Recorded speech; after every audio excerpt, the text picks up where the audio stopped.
Hey everybody. Today we're having a look at my red-clawed crab tank. Just got done going around the room feeding everybody, and I did have some of the red-clawed crabs out, and they all sort of grabbed a chunk of algae wafer and ran for cover, except for this one up here, front and center.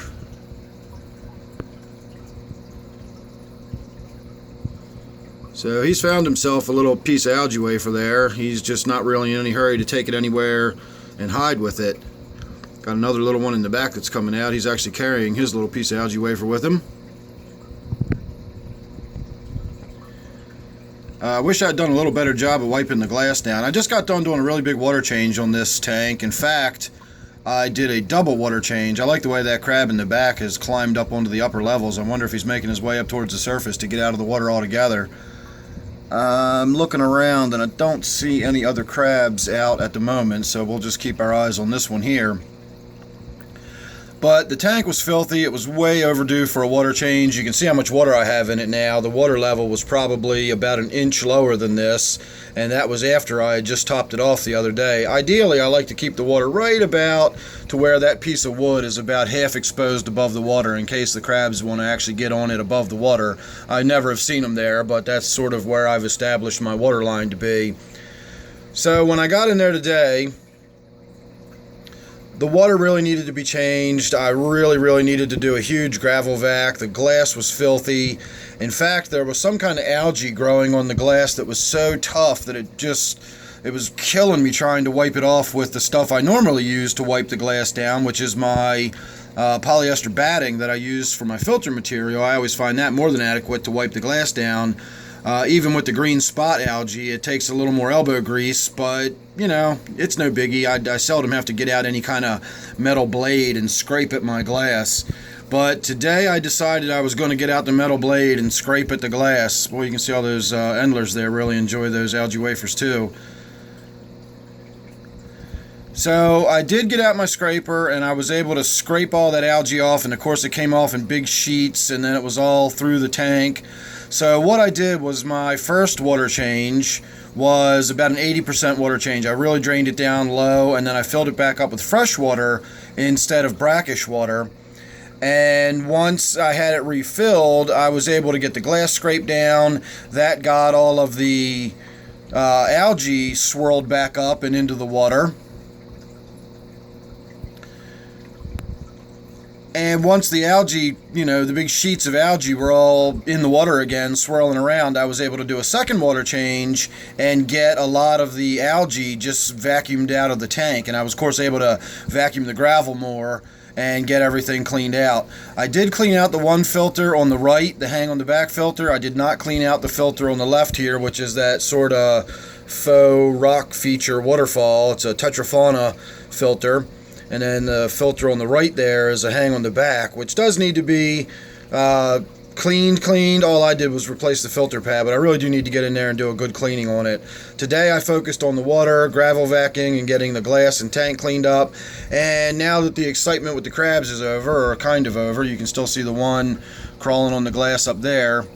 But I did want to talk a little bit about my scraper that I use. I'm not a real high-tech kind of guy, and I don't see any reason to spend a lot of money on fancy scrapers when very simple stuff will suffice just fine. So what I always use is this. That is a disposable razor blade. I think I bought a pack of 100 for about $8. This is a little simple piece of wooden dowel. I cut an angled notch into it with a hacksaw blade. The hacksaw blade gives you just wide enough of a cut that the wide part of the razor blade fits into it perfectly. You just put it in there at a little bit of an angle, and then you get in there and of course you just up and down scrape your glass on the inside, obviously, and there you go. There's your super duper high-tech glass scraper. Now, I also want to point out, a lot of people have said over the years that you've got to be careful when you use a razor blade, because a razor blade can scratch your glass if you're using it to scrape your aquarium glass or clean the algae off your glass. This is not true. You cannot I repeat, you cannot scratch your glass with a standard razor blade. No matter what you do, you cannot scratch your glass with a standard razor blade. If you've got some kind of carbide blade or some kind of hardened steel, this, that, or the other thing, that's a different story. A standard disposable steel razor blade is not hard enough to scratch your glass, period. There's several different hardness scales out there, but the hardness scale that is generally used by most industries that need to worry about things like hardness, they go by the Rockwell scale. And when you're looking at the hardness of glass, the softest glass you can buy is still harder than the hardest steel you can buy. So think about that for a moment.